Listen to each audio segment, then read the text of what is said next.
Ever wondered what DPIAs are and how they play a crucial role in data protection?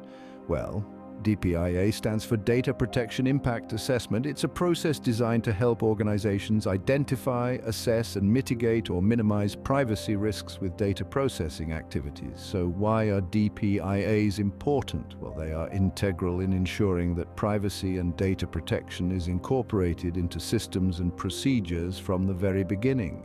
They help organizations ensure they are not only compliant with the law, but also demonstrating accountability in their processing activities. Now let's delve a little deeper. Under the General Data Protection Regulation, conducting a DPIA is not just good practice, it's a legal requirement for certain types of processing. Data protection impact. Assessments are mandated for processing activities that are likely to result in a high risk to the rights and freedoms of individuals. These high-risk scenarios might involve systematic and extensive profiling, large-scale processing of sensitive data, or public monitoring. In essence, they are a tool for organizations to build and demonstrate compliance. It's a way to assess and mitigate risks before they materialize, and to plan for how to address any that do occur. It's about embedding a privacy mindset into the culture of the organization. To put it simply, DPIAs are like a safety harness for data protection. They keep organizations secure as they navigate data processing activities, ensuring businesses consider the potential impact on individual privacy at every step. By conducting a DPIA, organizations can identify and fix issues at an early stage, reducing the associated costs and damage to reputation which might otherwise follow. They promote a privacy by design approach, which is an essential aspect of GDPR. So, in a nutshell, they are a cornerstone of accountable data processing, representing a thoughtful, proactive approach to data privacy, and play a critical role in ensuring organizations respect and uphold these fundamental rights. Understanding DPIAs is the first step towards enhanced data protection and privacy. And remember, when it comes to privacy, it's always better to be safe than sorry. So, when exactly is a DPIA required? Well, let's dive right in. A data protection impact assessment is necessary when you're dealing with processing activities that are likely to result in a high risk to the rights and freedoms of individuals. Imagine scenarios where you're dealing with large-scale processing of sensitive data, such as health information, racial or ethnic origin, political opinions, or religious beliefs. In such cases, the potential for harm if the data is misused can be considerable, making a DPIA essential. It's not just about scale, though. Even systematic and extensive profiling operations, where decisions that could significantly affect individuals are made based solely on automated processing, necessitate a DPIA. Picture a credit scoring system making automated decisions about individuals' creditworthiness without any human intervention. That's a scenario where one would be required. Then consider public monitoring.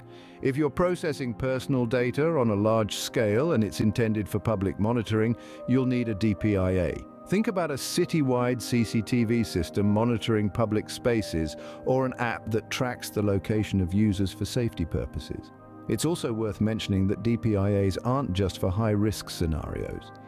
They're recommended when introducing new technologies or making major changes to processing activities. Why? Because these situations often bring with them unforeseen risks. A DPIA can help identify these risks before they become problems. It's like going on a journey. You wouldn't set off without checking the route, the weather, and the condition of your vehicle, would you? It's the same with processing personal data. A DPIA is your map, your weather forecast, your vehicle check. It helps you understand the terrain, anticipate the challenges, and prepare for the journey ahead. So to recap, a DPIA is required when processing is likely to result in a high risk to individuals' rights and freedoms. This could involve large-scale processing of sensitive data, systematic and extensive profiling, or public monitoring. They are also recommended when introducing new technologies or making significant changes to processing activities. Knowing when to conduct a DPIA helps in effective compliance. And remember, the aim is not just to comply with the law, but to respect and protect the rights and freedoms of individuals whose data is processed. What are the core elements that make a DPIA?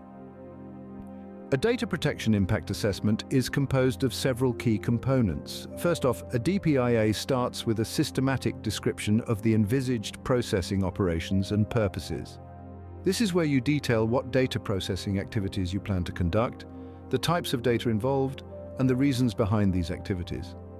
It's essential to be thorough and clear in this step, as it lays the foundation for the entire assessment. Next, we move on to an assessment of the necessity and proportionality of the processing. This step requires you to evaluate whether the data processing activities you've outlined are truly necessary for achieving your stated purposes and whether they are proportionate to those purposes. It's about making sure that you're not collecting more data than you need or using it in ways that aren't appropriate or relevant. The third key element is risk assessment. This involves identifying and evaluating the potential risks to the rights and freedoms of data subjects that could result from your data processing activities. Think about the potential impacts on individuals' privacy and consider all possible scenarios, including worst-case ones. Finally, the last major component is the measures envisaged to address the risks. You need to think about what safeguards you can put in place and what security measures you can implement to minimize the identified risks. This might involve technical controls like encryption or anonymization, as well as organizational measures such as staff training or strict access controls. It's important to remember that these four elements, systematic description, necessity and proportionality assessment, risk assessment, and envisaged measures, are not standalone steps. They interconnect and feed into each other, creating a comprehensive and holistic approach to data protection. These elements form the backbone of a robust and effective DPIA. They provide a framework that guides you through the process of ensuring that your data processing activities respect the rights and freedoms of individuals in line with the principles of GDPR. Ready to conduct a DPIA? Here's how. First, identify the need for a DPIA. You need to determine if the planned processing is likely to result in a high risk to the rights and freedoms of individuals. This is usually the case when dealing with large-scale processing of sensitive information or systematic and extensive profiling. Next, describe the processing.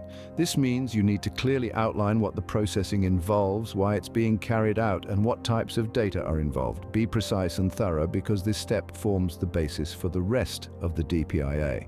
The third step is to assess necessity and proportionality. Here you need to evaluate whether the processing is essential for and proportionate to the purpose. Ask yourself, is this processing really necessary? Does it accomplish the intended purpose without infringing upon individuals' rights more than necessary? Fourth, conduct a risk assessment. Identify and assess the risks to individuals' rights and interests. This might include privacy intrusion, data breaches, or identity theft. It's crucial to consider both the likelihood and the severity of these risks. Fifth, identify and evaluate mitigation measures. Once you've identified the risks, propose actions to reduce or eliminate them. This could be anything from implementing new security measures, revising data collection practices, or even deciding not to proceed with the processing. The sixth step is consultation.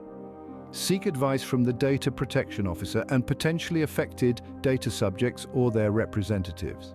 They can provide valuable insights and help identify potential issues that might have been overlooked. Next, document the DPIA and its outcome. Record the process, your findings, and the decisions you've made. This is an important step for accountability and will also be helpful if you need to review or defend your DPIA in the future. The eighth step is to integrate and act. Apply your findings to reduce risks and enhance data protection. The DPIA is not just a theoretical exercise, but should lead to real changes in your data processing practices. Finally, review and update the DPIA regularly. This ensures ongoing compliance and risk management. Remember, a DPIA isn't a one-time checklist, but an ongoing process that needs to be reviewed and updated as necessary. Follow these steps to conduct a comprehensive and effective DPIA.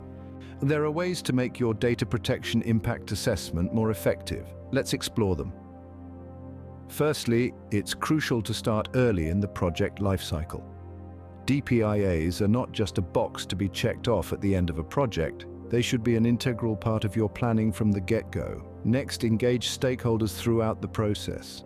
This includes everyone from your data protection officer to the individuals whose data you're processing. Involving these parties from the start can provide valuable insights and foster a sense of ownership and responsibility across organizations. Transparency is another key to a successful DPIA. Be open about what data you're processing, why you're processing it, and how you're protecting it. This not only builds trust with the individuals whose data you're handling, but also provides a clear record of your processing activities.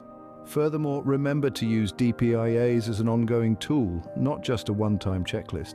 Data processing is often a dynamic activity with new risks emerging as technologies evolve and circumstances change. Regularly revisiting and updating your DPIA can help you stay on top of these changes and ensure ongoing compliance with data protection regulations. Finally, don't be afraid to seek external help. Consulting with experts or legal professionals can provide further assurance that your DPIA is robust and comprehensive.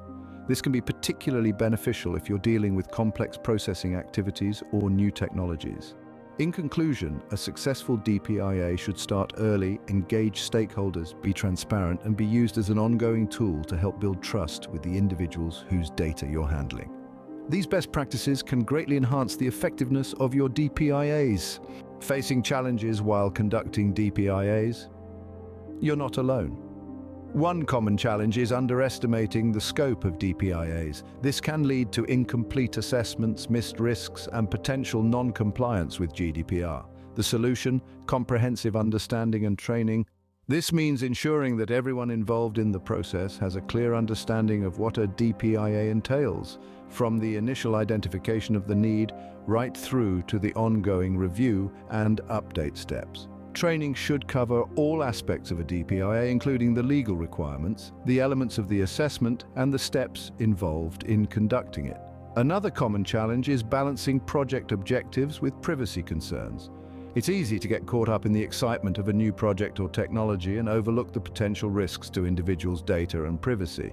So how do we balance these objectives?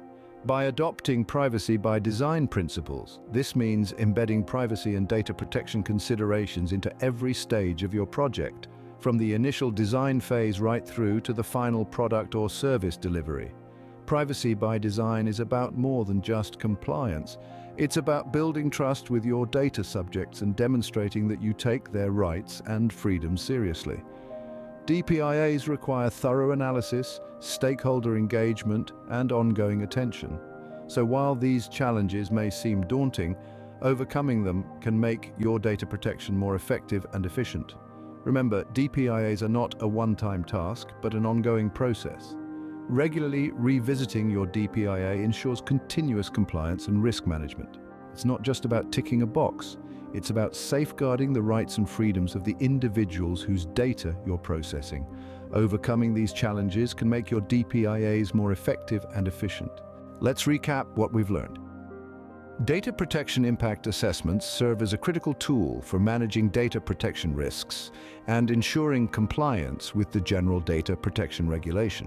They provide a structured approach to assessing potential risks to the rights and freedoms of individuals as a result of data processing activities. To start, we've considered when a DPIA is required. Remember, a DPIA is necessary when processing is likely to result in a high risk to individual rights and freedoms. Examples include large-scale processing of sensitive data, systematic profiling, and public monitoring. DPIAs are also recommended when deploying new technologies or making significant changes to processing activities. We've also looked at the key elements of a DPIA, which include a thorough description of the envisaged processing operations and purposes, an assessment of the necessity and proportionality of the processing, an evaluation of the risks to data subjects, and the measures envisaged to address these risks, including safeguards and security measures. We then broke down the steps for conducting a DPIA, starting from identifying the need for a DPIA, describing the processing, assessing necessity and proportionality, conducting a risk assessment, identifying and evaluating mitigation measures, consulting with the data protection officer and potentially affected data subjects, documenting the DPIA and its outcome, and integrating the findings. Remember to review and update the DPIA regularly to ensure ongoing compliance and effective risk management.